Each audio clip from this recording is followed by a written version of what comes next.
Quand j'ai fini ma formation au premier PMA, j'ai eu un béret rouge.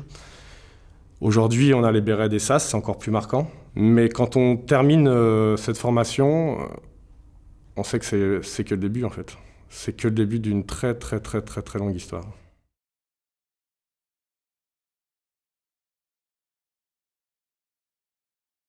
C'est pas l'aboutissement d'une vie, mais c'est quelque chose, je me suis dit, ok, j'ai un but, je l'ai réussi. Maintenant, il va falloir prouver que je suis pas là par hasard. Et que je suis pas là parce que j'ai réussi un stage, en fait. T'es forcément content. Enfin, mais c'est de la satisfaction personnelle. Le reste, c'est du vent, en fait. Une fois qu'on a passé ce cap-là, tu te dis, est-ce que je serai l'équipier idéal ou l'équipier sur qui on pourra compter au moment où le ver action va parler dans le pelletor.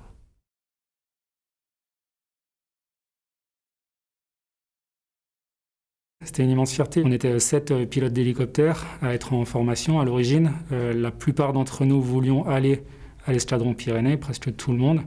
J'ai eu la chance à la fin d'avoir une place. Pour moi, c'était déjà un premier aboutissement. À ce moment-là, je ne me rendais pas compte que j'étais qu'au début de 7 longues années de formation. J'ai toujours gardé en tête ma rencontre au G8 avec les équipages du Pyrénées quand j'étais seulement adolescent. Et même encore aujourd'hui, je me dis que la roue a tourné, elle a fait un tour complet sur elle-même. Et c'est moi maintenant qui suis en situation d'accueillir des jeunes et de les motiver pour venir comme moi je l'ai été.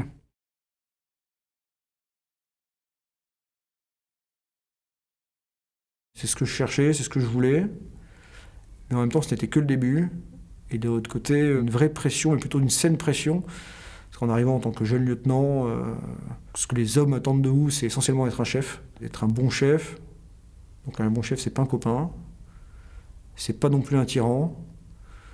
En même temps, on a 23-24 ans, les trois quarts de votre groupe action, ils ont entre 35 et 45 ans. Ils ont déjà fait parfois 10 ans, 15 ans de guerre. Donc vous n'en avez fait aucune, forcément, parce que vous êtes jeune. Il faut arriver à trouver une légitimité là-dedans. Donc j'avais la saine pression de réussir, tout en me disant, est-ce que je vais y arriver ?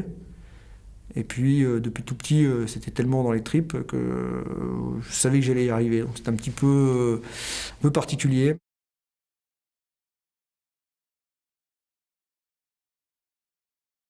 Il y avait un sentiment d'humilité, de se dire, tu as réussi ce stage commando, mais il n'est rien à côté de ce que les grands anciens ont connu au château d'Aknakari, où Kiefer a formé ses hommes, où ils étaient à l'entraînement en permanence en balles réelles, etc., etc.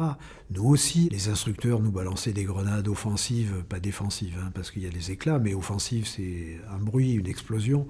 À l'entraînement sur des T1, ils nous tiraient à balles réelles à quelques mètres dans certaines conditions. Il y avait ces deux sentiments diffus.